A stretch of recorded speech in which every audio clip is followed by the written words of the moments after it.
What if I told you that some of the biggest companies on the planet right now, the ones worth billions of dollars, the ones you probably have an app for on your phone right now, started with less money than what most people spend on a weekend trip? Not lakhs, not even tens of thousands.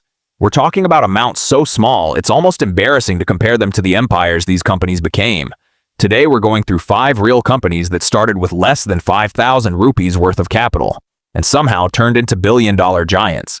And by the end of this, you might just look at your own small idea a little differently. Company 1, Apple. Let's start with maybe the most famous origin story in the world. Before Apple became a multi-trillion-dollar company, yes, trillion with a T, it started with 2 guys named Steve, no funding and no rich family backing them. Steve Jobs and Steve Wozniak needed startup money to build and sell personal computers, and they simply didn't have any. So what did they do? They didn't wait around for an investor. Wozniak sold his HP calculator and Jobs sold his Volkswagen van. Combined, this got them roughly $1,500, which, converted and adjusted, is a number so small compared to what Apple is worth today that it almost sounds like a joke. With that money, they built computers in a borrowed garage and created the Apple One. That garage-built machine went on to earn them close to $800,000 off that tiny original investment. And today, that same $1,500 eventually turned into the world's most valuable technology company. 2 broke college-age guys, a calculator, a van, and a garage. That's genuinely how Apple began. Company 2, Subway. Here's one that might surprise you, because it has nothing to do with technology at all. It's a sandwich shop. Subway was founded by a scientist named Dr. Peter Buck and a 17-year-old kid named Fred DeLuca, who actually just wanted to earn enough money to pay for medical school. Buck lent DeLuca $1,000, and together they opened their very first sandwich shop, originally called Pete's Subway in Bridgeport, Connecticut. $1,000. That's it. That's the entire seed capital for what would eventually become one of the largest fast food chains on the planet. And here's the part that makes it even more remarkable. The pair's original plan was absurdly ambitious for a single sandwich shop. They set a goal of opening 32 stores within 10 years. The street. Today, Subway operates more than 40,000 locations across the entire world. A teenager who just wanted tuition money for med school ended up building a global sandwich empire instead, starting with an amount that wouldn't even cover a month's grocery bill today. Company 3, Spanx Now. Let's talk about a company built entirely by one woman, with 0 outside investors and a level of hustle that honestly deserves its own movie. Sarah Blakely founded Spanx, the shapewear company, completely on her own.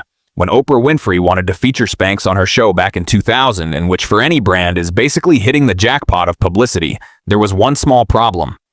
Blakely didn't actually have a team. She had to call in favors just to fake having a full-time workforce for the cameras, when in reality she was the company's only employee. Think about that for a second. One woman doing everything herself, the product, the packaging, the pitching, good enough to convince one of the most influential people in media to feature her brand. Today, Sarah Blakely is worth over $1 billion, entirely self-made, built from a company that started as a one-woman operation with barely any capital behind it at all. Company 4, GoPro. Here's a company built by an actual couple, funded in one of the most unusual ways you'll hear about today.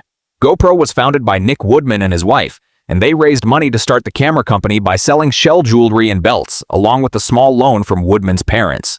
Shell jewelry, belts. That's genuinely how the company that would eventually define an entire category of action cameras. The cameras strapped to surfers, skydivers, and mountain bikers all over the world got its starting capital. Since then, GoPro grew into $1 billion company and eventually went public.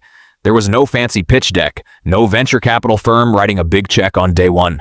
Just 2 people selling handmade jewelry on a beach, funding a dream about a camera that didn't even fully exist as a product yet. Company 5, Shopify. And finally, let's talk about a company that almost every online store you've ever shopped from is secretly built on top of. Shopify's founders were originally just trying to start an e-commerce site to sell snowboards. They went looking for shopping cart software to run their little snowboard store and simply couldn't find one that worked well enough. So instead of giving up, they decided to just build their own solution from scratch, using the then new Ruby on Rails framework.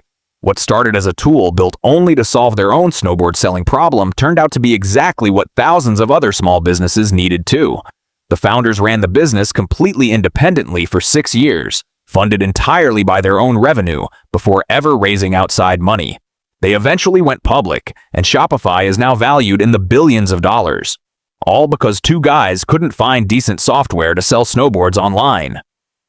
Conclusion. So here's what's actually wild when you put these 5 stories side by side.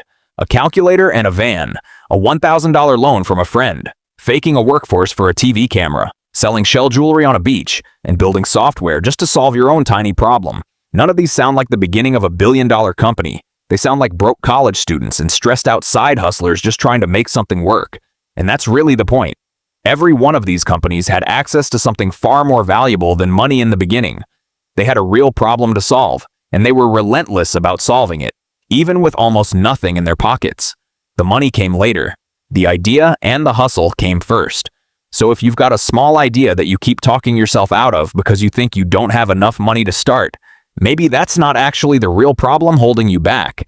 If you enjoyed this, let me know in the comments which one of these stories surprised you the most. And if you want more videos like this, hit like, subscribe, and I'll see you in the next one.